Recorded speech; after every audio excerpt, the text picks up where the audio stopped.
Ce fut un été agité dans plusieurs États membres de l'Union européenne. Les Hongrois ont manifesté pour défendre la liberté de la presse, quand les Bulgares sont descendus dans la rue pour dénoncer les scandales de corruption qui entourent le gouvernement. Face à ces appels, la Commission européenne s'engage à lutter contre l'érosion de l'état de droit. Pour certains, la réponse la plus efficace est de frapper au porte-monnaie.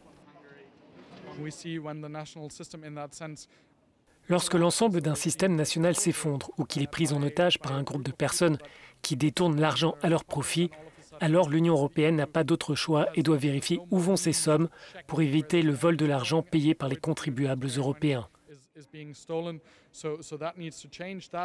Il faut que cela change et c'est pour ça que dans le cadre du budget à long terme et dans le cadre du fonds de relance, nous voulons un mécanisme efficace qui lie la lutte contre la corruption et le respect des valeurs fondamentales afin d'avoir accès aux fonds de l'Union européenne.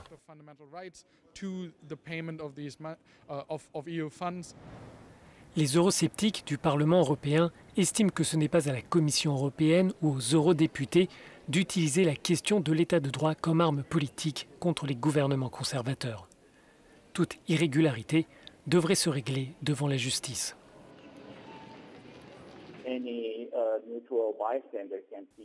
N'importe quel témoin neutre peut voir que cette procédure est hautement politique.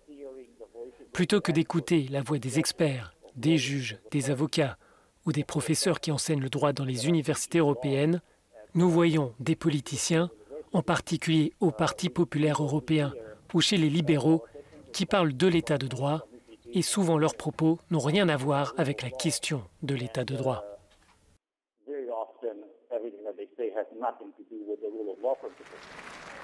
Dans quelques semaines, la Commission européenne présentera son premier rapport sur le respect des valeurs fondamentales dans les États membres. Ce nouvel outil pourrait se révéler efficace seulement s'il est soutenu par une véritable volonté politique. Nous espérons vraiment que la Commission pourra sortir des vieux débats et de l'inaction de ces dernières années. Nous attendons avec impatience cette évaluation de l'état de droit dans chaque pays membre qui doit être publiée en septembre. Nous sommes aussi curieux de voir si les garanties sur l'état de droit dans le budget seront mises en œuvre ou non. C'est l'heure du test pour la Commission d'Ursula von der Leyen et j'espère pour l'ensemble de l'Union européenne que cela fonctionnera.